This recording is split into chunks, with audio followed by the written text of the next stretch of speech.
একটা ব্যস্ত শহরের এক কোণে থাকতে এক তরুণ, নাম তার আহমদ।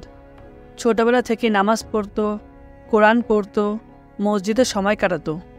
সবাই বলতো এই ছেলেটা একদিন আলেম হবে। কিন্তু সময়ের সাথে বদলে গেল সব কিছু। বন্ধুবান্ধবরা তাকে নতুন রঙিন দুনিয়ার সঙ্গে পরিচয় করিয়ে দিল। মিউজিক, আড্ডা, মিথ্যা, গোনাহ। ধীরে ধীরে আহমদ নামাজ ছেড়ে দিল, মসজিদে যাওয়াও বন্ধ করল।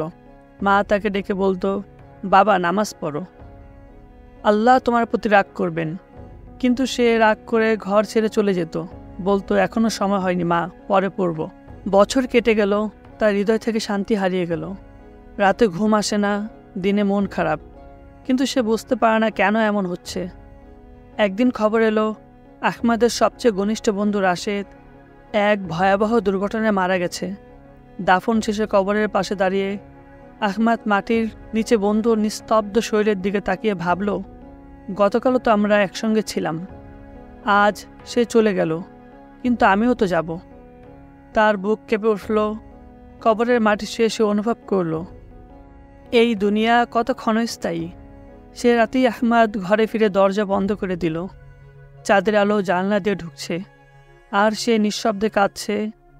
বুকে হাত রেখে বলল, আল্লাহ, আমি জানি আমি তোমার অবাধ্য হয়েছি, আমি অনেক দূরে চলে গেছি, কিন্তু আমি ফিরে আসতে চাই, আমাকে মাফ করে দাও। তার চোখের পানি ঝরতে লাগলো নীরবভাবে।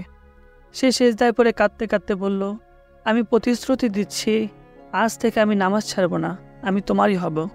সেই রাতের পর থেকে আহমদের জীবন বদলে গেল। পরের দিন ফজরের আজান হতেই সে উঠল, অজু করল, মসজিদে ছুটে গেল। মসজিদের ইমাম তাকে দেখে অবাক। অনেক দিন পর এই ছেলেটিকে আবার দেখা যাচ্ছে, চোখে শান্তির ঝিলিক। দিন যেতে লাগলো। আহমদ এখন আর পুরনো বন্ধুর আড্ডায় যায় না, বরং সন্ধ্যায় কোরআন তেলাওয়াত করে, নামাজের পর দোয়া করে বলে, আল্লাহ, আমাকে তওবার পথে রাখো, আর যেন তোমার পথ থেকে বিচ্যুত না হই। একদিন তার মা চুপচাপ তাকিয়েছিলেন, চোখে অশ্রু, মুখে হাসি। তিনি বললেন, বাবা, আমি জানতাম একদিন তুমি আবার ফিরে আসবে।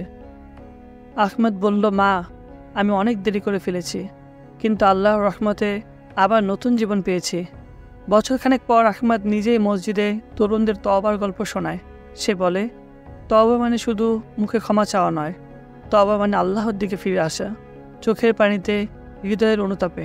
আহমদ রাতে সেজদায় পড়ে কাঁদছে, চারপাশ নিস্তব্ধ, শুধু তার কণ্ঠে ভেসে আসে, হে আল্লাহ, তুমি যদি আমাকে ক্ষমা না করো, আমি হারিয়ে যাব। গল্প থেকে শিক্ষা, জীবনে যত পাপই করো না কেন, আল্লাহর রহমত অসীম। তওবার দরজা খোলা থাকে মৃত্যুর আগ পর্যন্ত।